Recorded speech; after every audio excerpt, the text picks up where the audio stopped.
أعوذ بالله من الشيطان الرجيم. بسم الله الرحمن الرحيم. الرحمن علم القرآن خلق الإنسان علمه البيان. الشمس والقمر بحسبان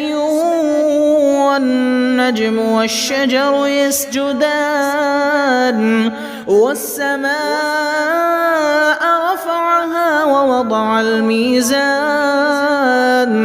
ألا تطغوا في الميزان وأقيموا الوزن بالقسط ولا تخسروا الميزان والأرض وضعها للأنام فيها فاكهة والنخل ذات الأكمام والحب ذو العصف والريحان فبأي آلاء ربكما تكذبان خلق الإنسان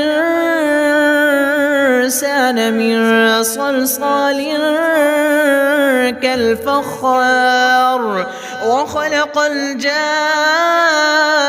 من مارج من نار فبأي آلاء ربكما تكذبان رب المشرقين ورب المغربين فبأي آلاء ربكما تكذبان مرج البحرين يلتقيان بينهما برزخ لا يبغيان فبأي آلاء ربكما تكذبان يخرج منهما اللؤلؤ والمرجان فبأي آلاء ربكما تكذبان وله الجوار المنشآت في البحر كالأعلام فبأي آلاء ربكما تكذبان كل من عليها فان ويبقى وجه ربك ذو الجلال والإكرام فبأي آلاء ربكما تكذبان يسأله من في السماوات والأرض كل يوم هو في شأن فبأي آلاء ربكما تكذبان سنفرغ لكم أيها الثقلان فبأي آلاء ربكما تكذبان يا معشر الجن والإنس إن استطعتم أن تنفذوا من أقطار السماوات والأرض فانفذوا لا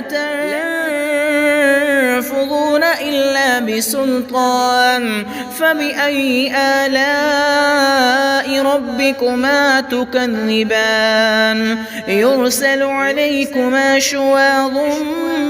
من نار ونحاس فلا تنتصران فبأي آلاء ربكما تكذبان فإذا انشقت السماء فكانت وردة كالدهان فبأي آلاء ربكما تكذبان فيومئذ لا يسأل عن ذنبه إنس ولا جان فبأي آلاء ربكما تكذبان يعرف المجرمون بسيماهم فيؤخذ بالنواصي والأقدام فبأي آلاء ربكما تكذبان هذه جهنم التي يكذب بها المجرمون يطوفون بينها وبين حميم آن فبأي آلاء ربكما تكذبان ولمن خاف مقام ربه جنتان فبأي آلاء ربكما تكذبان ذواتا أفنان فبأي آلاء ربكما تكذبان فيهما عينان تجريان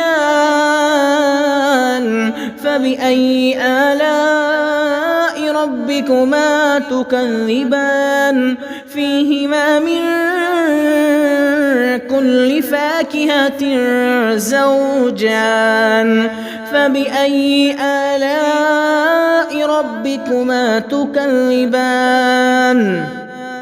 متكئين على فرش بطائنها من استبرق وجنى الجنتين دان فبأي آلاء ربكما تكذبان فيهن قاصرات الطرف لم يطمثهن إنس قبلهم ولا جان